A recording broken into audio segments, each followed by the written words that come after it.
point that Mike was talking about, just being entertaining, being informational, the power of infotainment. It's these weird things, these quirks that you discuss in your videos, peanut butter, beards, unicorns, whatever that is, that's what people remember. Those are the metaphors that they keep in their minds, and they'll come up to you or they'll email you, and obviously that's how you create that connection, right? How you warm them up. Like I said, they're like a 1 or 2 ice cold. Who are you? And then we're at a 10. Let's invest. Let's do a deal. What does that mean? Bullshit information. Wiki says infotainment is information based on media content or programming that also includes entertainment content with an effort to say it. Enhance popularity with audiences and consumers. Right, but then all okay, yes.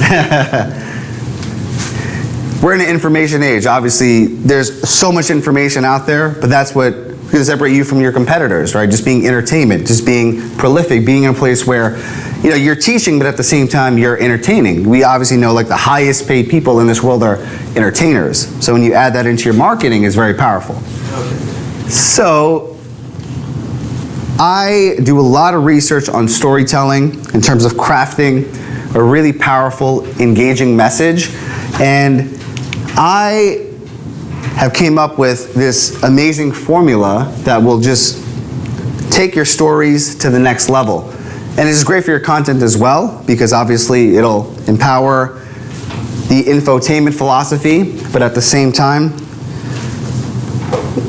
get your followers extremely engaged with your content. So here's the formula. CARES.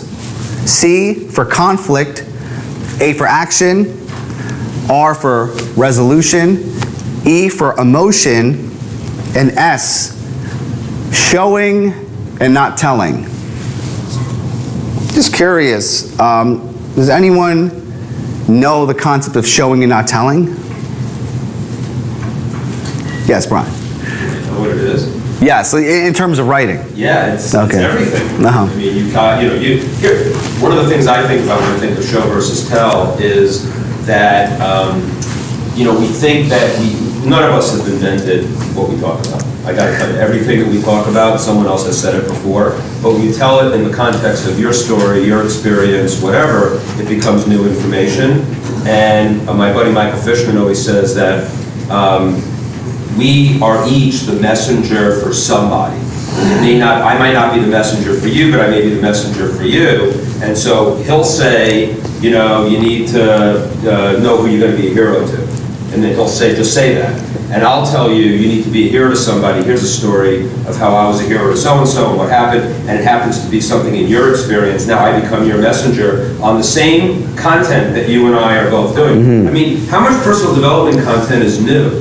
I mean, look, I'm a huge fan of all of it, but what is Tony Robbins saying, or what is Brendan Burchard saying, and what are they saying that is brand new? I think very little. Yeah. Mm-hmm. And I'm not putting them down by saying that, but it's in the context of showing, not telling. I mean, I just reviewed a book from some guy who was doing, I won't mention the name or the book, because it's really very poor. But it was all about a concept that's been out there before.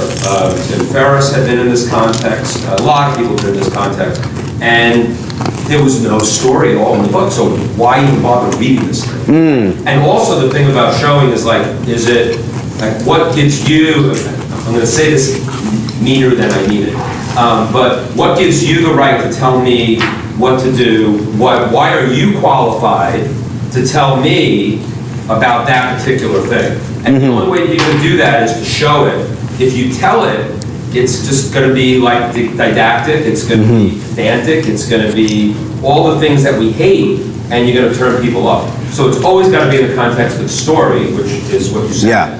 And, show don't tell was like, one of the first things I learned like in 8th grade when we were learning how to write a news article in a journalism thing. If the reader can't see themselves in the story, it's gone. They're gone. Yeah. But that might be okay, because you'll find other people who will be in the story, and then you'll find someone else who will tell you that story, and then you'll be able to get that concept. How many times have we gotten the same thing drummed into our head of living in the moment?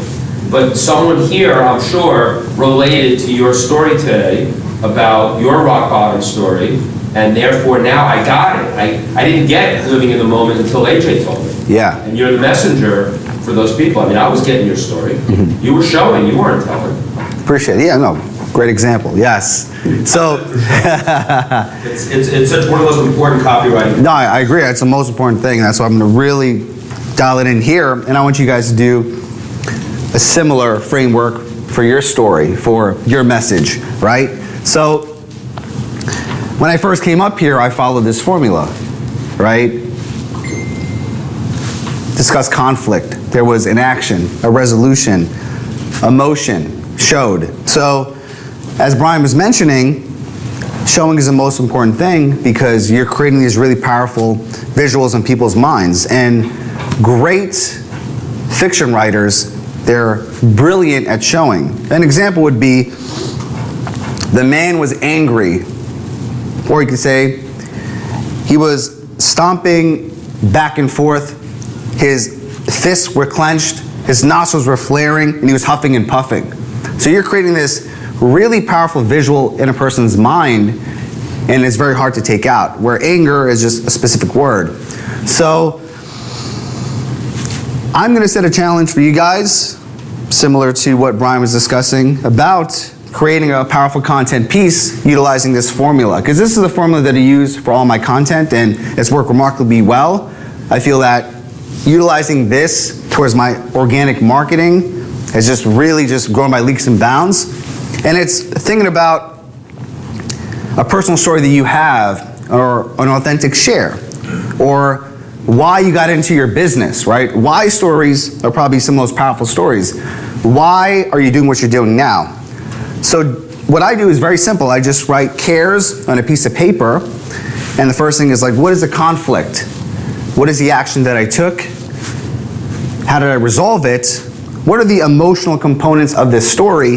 And then how could I show examples? Create really powerful metaphors to just dial it into someone's brain.